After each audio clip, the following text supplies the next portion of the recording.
เป็นอาหารเลี้ยงใส่เหตุจะเก็บใหญ่พงพายตั้งผ่านภายนั่นใส่เฮาบอกบ่ได้ดีลีกันเจ้าบุญมีใจจอดใครได้ยอดดวงเราจุ่งเฮียนเอาหือได้ยังโมนกุนใหญ่บ่วอนเฮาจักสอนแต่เก่าถึงไปกันพญาหลายภายฉลาดจบเสียงขาดอยู่อันเฮาจริงจักไข่ปานกล่าวจีฮือหูตี้ต่างไปแลนาตัดสวัจจันดังสุตวาเมื่อนันศีละวันนกุมารบุญใหญ่หนอพระที่ไฟถัดลงยานฟังกำบานบอกเราแห่งท่านเจ้าราศีปีติมีบอดน้อยจริงกล่าวถอยอาสาขอเป็นบุตรตาลูกเต่าอยู่กับท่านเจ้าทะรงธรรมจีดงดำตนวิเศษหูจักเหตุหันไกลก็จะคายปงขาดอนุญาตตามกรรมก็มีหันเล็ดนาตาโตโหกุมาราแหลกแต่นอนไปนะสองกำพระกุมารก็อยู่ดงดันป่าเศร้ากับท่านเจ้าพ่อราศีปฏิบัติดีบอกขาดบ่ประมาทลาสาคือแสวงหาลูกไม้ตามที่ใครอารามลูกไม้งามลำยิ่งมีหลายสิ่งหลายอันตั้งหัวมันหัวจวากมีจุภาคจดเจือมันมือเสือลายแหล่ตีนจ้างแผ่ลายลามมันเข่างัวงามโพดออกมีจุขอกดงเรีมันอ้อนมีเป็นหมู่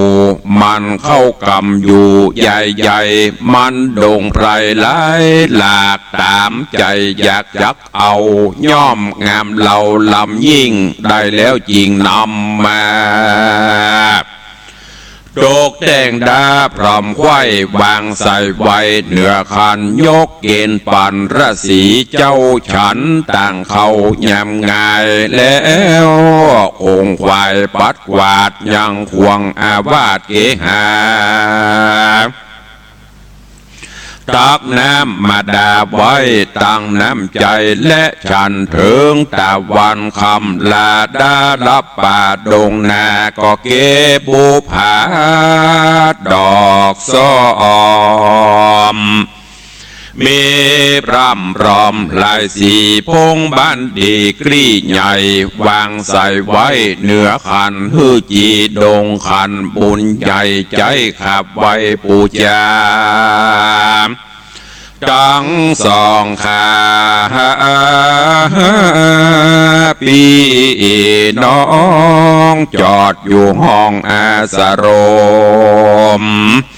ลืมขี่คมโศกเศร้าปฏิบัติเจ้าละสีด้วยกองวัดดีจะใจเธอเกิงเดือนไข่เติงตานจีดงตันยอดซอยใจหวังหอยคุณนาจิงสอนสับป่าจิงสอนสิบป่าวิเศษศาสตรเพศเจียงคาน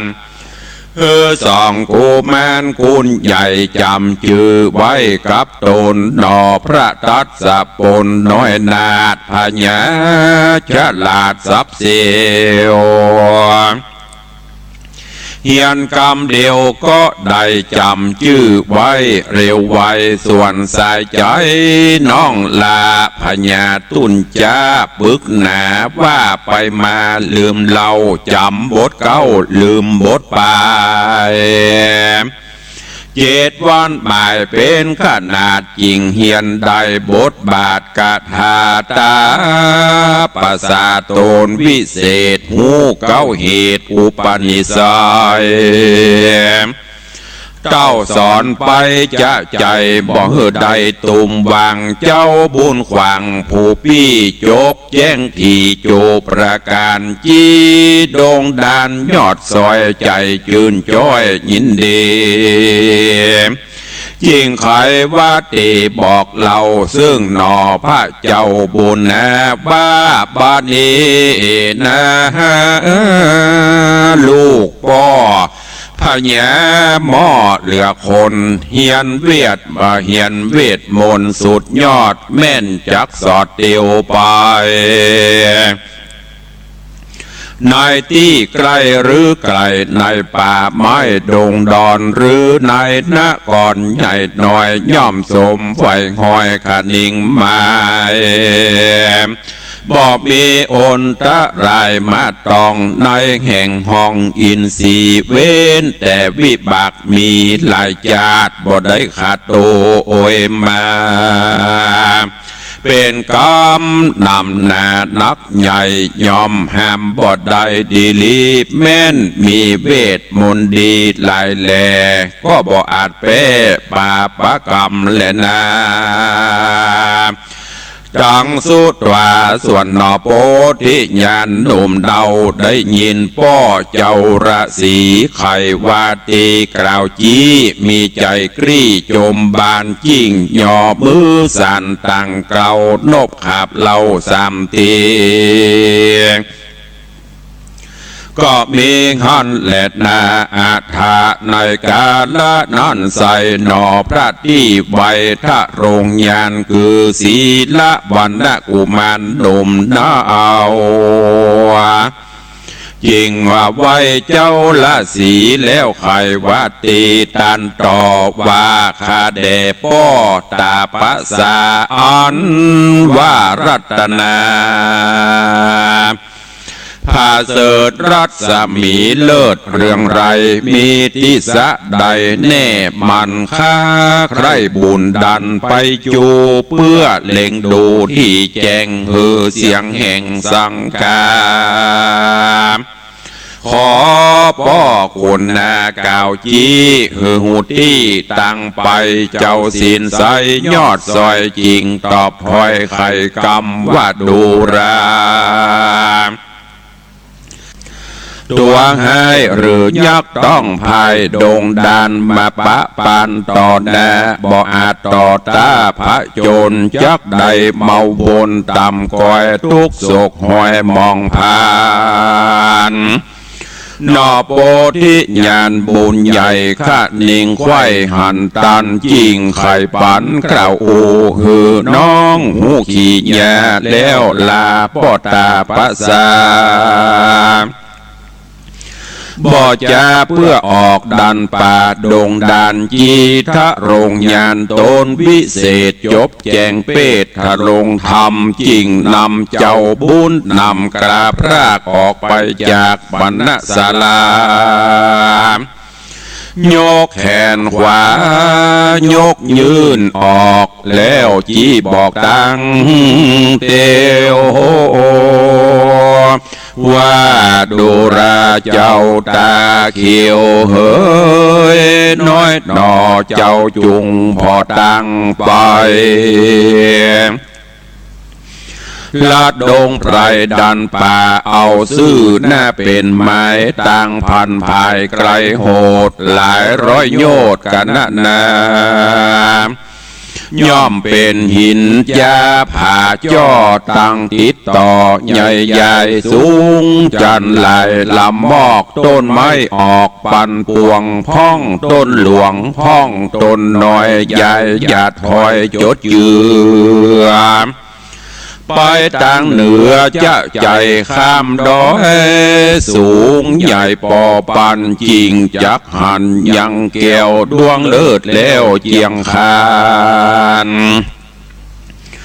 นอโปธิญาณหนุ่มเนาก็กลมเกลาอัญชลีใบเจ้าปอละสีตนวิเศษแล้วออกจากเขตศาลาเขาดงนาเถื่อนทองบ่มีเพื่อนปองเดียวได้ก็มีงอนแลนะ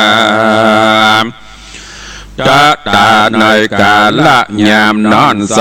ยังมีเต้าไทยผาปลาชื่อพญาเมฆราช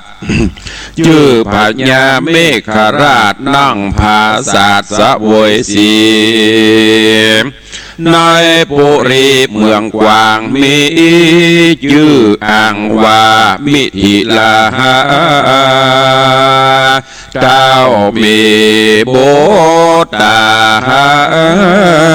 ชื่อยศราชจักุมารพงจำเริญบานคืนใหญ่อายุได้16 ปีจบทองดีองค์อาจยัง10 ประสาทนาพระพิตาตนป้อขนิ่งต่อยาวไปจริงยกใส่ใจลูกเต่าฮือเป็นเจ้าอุปราชาเพื่อสืบปลาแทนเป็นลักแก่นแก่เมืองเต้าว่าเต้ายินเครื่องบอดแล้วเหตุว่าลูกแก้วเตรียมตาบ่มีจะแย่กู้สร้างไว้แนบข้างแปงปานก่อนเสียงลืดนานขานเล่ามารอดเข้าถึงหูว่านางบุญจูนอดลาลูกเจ้าฟ้าจำปาทะลงโสภาผ้าเสดงามลำเลิศเลือดลายไผ่บ่หมายเปรียบใดพับแผ่นไตปัทภีเจ้าปุรีเมฆราชขนิ่งขวาดในใจวักวันขอเป็นสายใหญ่ติดต่อสืบสร้างก่อไมตรีฮือเจ้าปุรีสองเต้าได้จืนเย้าเจยบานการขะนิ่งในได้จื่นเย้าบานใจการขะนิ่งในเมียนจอดเต้าเจ้ายอดเมฆราก็เฮือขุนตั้งตาดาแต่งตามพิมพ์แป้งเดิมอ่อนคือจังงางอนปอร้อยแม่บอดน้อยเสมอกันคำปอปันแต่งใบตั้งของเครื่องใจเจียงคานลังการหลายสิ่งยอมกล้ายิ่งเหลือหลายค่ายิ่งใจใหญ่น้อยนับอ่านร้อยเป็นรามก่อนแต่งดาเมียนแล้วก็ฮือเศษนาเกียวต่างโตนนำรีปนมากเต่าต่างคุณเท่าทูตะการผู้จ้างทุนสันกล่าวถอยกล่าวโดยกำอ่อนอ้อยวอนใหญ่ออกเวียงใจรีบหาวเพื่อไปสู่ดาวจำปานครก็มีหันและนาเตกันว่าจำปานกรังสัมปัตตากันว่าไปรอดแล้วเสนาเกี่ยวต่างตนก็ฮือรีปนมวลหมู่ยังจอดอยู่เศร้าซานายอาณาเด่นนาเด่นกว้างที่จิมขังเวียงใจฮือโยธาในน้อยใหญ่นำเครื่องใจปันนาการอันเจียงคานกล้ามากอันโตนหากดามาเข้าปาลารีบหาวไปหอดเต้าโรงกันก็ปากันก้มกาวไว้เต้าเจ้าผาปุรีแล้วไขวาตีกล่าวจีฮือแจ้งขี่ยามว่าข้าแด่มหาราชเจ้าตนเป็นเจ้าเวียงใจบัดนี้เต้าจอมไตยดเย้าผ่าแผ่นดาวมิถิรากิตนาไฟอ่างใครสืบสร้างไมตรีเฮือเจ้าปุรีสองเต้าได้ชื่นยาวเจอบานใจสองเวียงใจต่างเตดเป็นดังเขตเมืองเดียว เป็นดังเกลียวเยือกฟันทิศสืบมันเมินนานจริงมีราชองค์การโป้งขาดฮือคาพระบาทแทนตนนำรีปนหนุ่มเทาตั้งคุณเก้าคนนายได้กระไกลเที่ยวตองออกจากห้องปัลลาดน้ำของนานีแล้วมาถวายแก่เจ้าผู้บ้านเป็นปัญหาการของฝากตามเก้ารากประเพณีเพื่อจะขอเอาสายสาลีลูกเต้าคือนางนอดเนาปทุมมาไปเป็นราชญาแนบขังแห่งนอเจ้าจังยะสราชอุมานขอพระผู้บานที่ราชอย่าตัดขาดไมตรี ตามฮีดเก่าเกลือโบราณฮับเครื่องปันนาการมวลหมู่อันตัวคาหักนำมาแล้วปันราชธิดาพาเสดหลักขณะเลิศเจียงจีนตามอาจีนไฟอ่างแห่งเจ้าจางมิถิลาแดดเตอกันเสนายศใหญ่กล่าวเสียงไฟสุดกรรมเจ้าหอคำสีหราชเจ้าภาษาจำปาก็ใครจะตอบเราว่าดูราคุณเก้าเตรียมใจกำต้านไขกล่าวอูเฮาหักหูดินลีเต้าว่านางสมสลียอดซอยคือนางนาดน้อยปทุมมาพงมีใบหญ้าขึ้นใหญ่ยังไปหูควายจบทองยังวัดกองแบบเบาจารีดเก่าเดือดีงามเฮาจักจะจำถามพอกันว่านางนอกคิงบางบ่อตูมวาง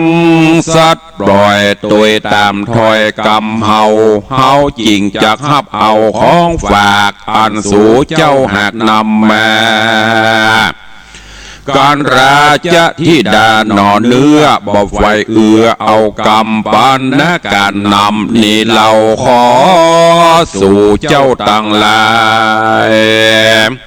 นำไปถวายคืนเต้าผู้ปราบดาวเมืองโตนแดเตอกันมีราชองค์การเมียนแล้วเต้าโตนแก้วสีหราชาก็เสด็จลีลาย้ายบาทเข้าสู่ภาษาหอดในเรียกลูกใส่ใจนอนลามาอยู่ต่อหน้ากองตาแล้วไขขี้ยากล่าวอู้ฮือนางได้หูจูประการนางนงครันหล่อเบาฟังป้อเจ้าไข่ปันอกเป็นควันกั้งแกนตุกทางแน่นในตนใจเวบนไหววันบอดตังมันสันดีเหตุนางบุญมีน้อยหน้าเต้าคืดขวาดขะนิ่งหายังหนอพุทธาบุญใหญ่อันนางหน้าไทยได้เล็งหานแต่เมื่อหลายวันเมื่อก่อนตัดที่บอนศาลาจริงพระบ่ผาท่านาไฟอ่างจักแนบขังกับใจได้นางจิงไขตันตอบว่าข้าได้ปอดเนื้อหัวปันดังตัวลูกน้อยบอกคืดไฟหอยข้านิ่งหมายยังคนใจหนุ่มเทาบอกว่าเชื้อเผาเจ้าได้จากเป็นคนในไพร่ไตขุนยศใหญ่แก่เมืองโยธาเรืองยศเงาหรือเป็นเต้าผาปัลลาขออยู่เอกาเปลี่ยววางเป็นสาวเคินข้างเพิงตายเจ้าบุญภายสีหราชฟังโอกาสทุนสาแห่งราชธิดานอนเนาโกธาเอาไปในแสงแป่งใจยืนจอยไขกล่าวถอยกำดี ว่าดูราสมสรีเฮ้ยลูกป่อจุงมืนตาพอตั้งไกลป่อมาใจข้ามเจ้าตั้งแต่ลูกเต่ามีมาว่ายามจะลาเท่าแก่ยามเปียที่แผ่มาปานยามมองผ่านไม่บาดโศกตุกปาดต่อจนลูกแห่งตนนิดเราจักช่วยปัดเป่าโพยภัยกรรมข้านิ่งในกึดไว้บ่สมไฟดิเลเหตุใจสลีลูกจันตัดมินสันวางตำตุกปักคำใจป้อลูกเต้าพอได้คนยิ่งใจหน่อยใหญ่ได้หูควายขี่ยามเตียงจักนินตาเล่าเศร้าควายเขตดาวเพียงใจก็ลูกใส่ใจหน่อยหนอยังคืดจ่อใจต่อปีญายังสองขาปอแม่ตังเท่าเกตานายไพรใต้ลายมวลหมู่ใครหือเขาอยู่เจยบานสุขสำราญบ่พรตั้งแต่ก่อนปังหลังนางควนฟังป้อบอกอย่าเว้นออกเสียไกลกูคือควรตัดใจเสียใหม่ไปเป็นสะไปมิถิลาจุมประจาไพรไตเตี้ยงโปนมนไม่มองเงาก็นางข้านิ่งเหล่าหน่อยหนอบ่ตามกำป้อปันไม่บ่เมินไหลไปนาโตนเจ้าฟ้ามิถิลาผู้ตะลงเตจาองอาจจบฉลาดเหลือคนเตียงจากโยกลีปนกระยาบมาหบภาพราวีคือเจ้าปุรีไพรไตห้อนเดือดไม่ตั้งเมืองโยธาเรืองอาจกระจักความแน่บำไวคือล้มตายลายแหล่เลือดน้องแผ่เมืองควางย้อนตัวนางลูกเต่าหากเบนเก้าป่ามีขอสะสมสลีลูกเต่ากึดลืมเล่าลายโหนจักฮือพ่อแม่ตนเอาไม่หรือจักฮือใดเจยบานนางนงครานยอดซอยงามชื่นจ้อยปทุมมาฟังกำจ่าแห่งป้อตุกปั้นป้อเหลือใจจริงขาดเองในที่สันกึดสอดดันลายแสงว่าสองล้อมแปงพ่อแม่เลี้ยงเฮาแต่เดิมมาย้อนผ่าทัดนาข้ามเจ้าใครฮือลูกเต่าในตนโปนทารนกันอยากโปนลำบากมองขีคือเป็นคนดีเสียงควายบ่เว้นไว้ยิงใจกุนพ่อแม่ลามาอากว่างยิ่งกว่าตาตั้งกงกายิ่งกว่าเวหาอากาศนักกว่าเมรุราชขิลีนักกว่าปัทวีแสนเต้าจริงกวนลูกเต้ายิงใจได้ขาดนิ่งไม้กึดฮอดหูแจงจอดหันกุลควรช่วยหนุนส่งอยู่คือพ่อแม่ได้อยู่บ้านใจการคาดนิ่งนายเมียนแล้วนางนอกแก้วปทุมมาจริงใครจะตอบเล่าว่าข้าแด่พ่อเจ้าองค์คำพ่อจากน้ำลูกลาไปคำขาแต่งฟันหรือจักปั่นยกยื่นแก่ผู้อื่นคนใดจูงตามใจพ่อเจ้าจักกึดเล่าหันดี ลูกบ่อนี้ละพรากบ่อเว้นจากเสียกรรมและนาตังสุตวาละจาส่วนพญาสีหราชฟังโอกาสทุนสาแห่งราชธิดาอ่อนน้อยใจชื่นจ้อยชมบานจริงไข่กำบานต้านต่อเซิงลูกนอนาแล้วไกลกลาย้ายบาทมาสู่ห้องราชลงกันรีบไข่ปันเก่าอูฮือเศษนาหูตามมีบัดดูราเสนาบดีเฮ้ยยศใหญ่อันเต้าใจจำมากำพาธนาสู่เจ้ามีแต่เก้าสันได้บอกละไกลวิตบ้างโสยอมสมไฟอังคะนิ่งหมายฮือสูตั้งหลายมวลหมู่ปอกขึ้นสู่เมืองตนถึงวันมงคลใจโจกาละโยกตึงตันฮืดหนอหอจันอุปราชนำอมาตโยธามหาพระจติดาอ่อนอ้อยไปเป็นกู้สอนแปลงปานเฮาจักโป่งปานยกยืนโดยใจชื่นยินดีเพื่อเป็นไมตรีตั้งก่อสืบติดต่อไปนานการเต้าผู้บานสีหราชกล่าวเสียงขาดสุดไปคนต่างหลายม้วนหมู่อันมาพร้อมอยู่ใหญ่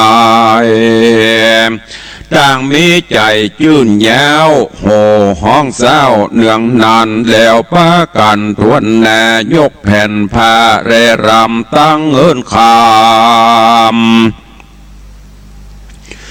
หลายหลากของกามากยังคานต่างปอนนาการมากเต่าถวายแก่เจ้าเต้าเจ้าผู้มีต่างไขวัตีดันถอยมีบอดน้อยนา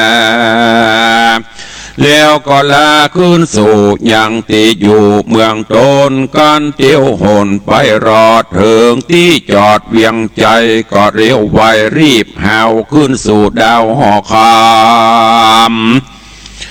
ยกมือตำต่างเกลาไว้เต้าเจ้าภาพปลาขาบรูนสากล่าวจีหือแจ้งทีตามมีก็มิงฮอนแลนาต่างสุตวาลาจาส่วนพญาเมฆราชเจ้าภาศาสตร์มิถิลาฟังคำจาบอกเล่าตั้งแต่เก้าถึงปลายมีใจภายโจมชื่นปีติตื่นนำนาจิงไข่กำโป่งขาดหืออำมาเตรียมใจรีบเร็วไวดาแต่งตามปิมแปงโบราณคือจ้างไปสาน500แม่บ่น้อยปอปาน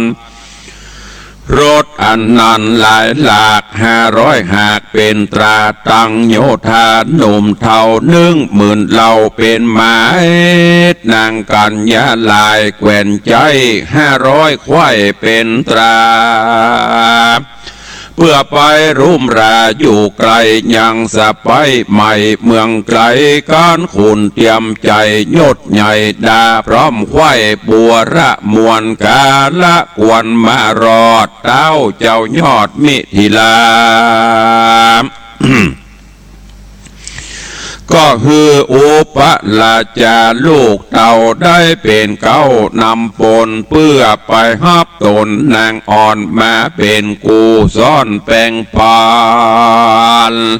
นอหอจานอุปราชก็นำอำมาตโยธามีนำนามวลมากออกไปจากเวียงใจก้อยกลาไกลเตียวไต่ข้ามบ้านน้อยใหญ่นิคมคามล้างเตื้อเขาโด่งรามเถื่อนทองจอดอยู่ห้องโด่งตัน15 วันล่วงแล้วจริงไปลอดเมืองเกียวจำปานกร นอผู้ทอนตนองค์อาจเกิดยะสราชกุมารก็ปาปาลิบานปาลิบานมวลหมู่ขึ้นไปสู่โรงการแล้วอาภิวันก้มกล่าวไหว้เต้าเจ้าภาพปัลลาคอยขี่ยะกล่าวโอฮือได้หูตามมีเจ้าปุรีสีหราชฟังโอกาสทุนสามีใจบานโจมจืนปีติตื่นยินดีจริงไขวัดตีตอบถอยมีบอดน้อยนาแล้วเสด็จไกลกลาย้ายบาทเข้าสู่ห้องราชหอนายเรียกลูกใส่ใจหนอไทยมาอยู่ไกลกองตาแล้วใครจะด้านต่อว่าดูราลูกฮักหนอยิงเดียวชมจะเหลวหล่อเบาป้อก็ฮักลูกเต่าดังใจบัดนี้หนอห่อใจต่างเตดมาสู่เขตเมืองเฮาเพื่อมาฮับเอาลูกน้อยไปเป็นกู้หวยราชญาติในมิถิลาเมืองกวางเป็นสายสืบสร้างไมตรี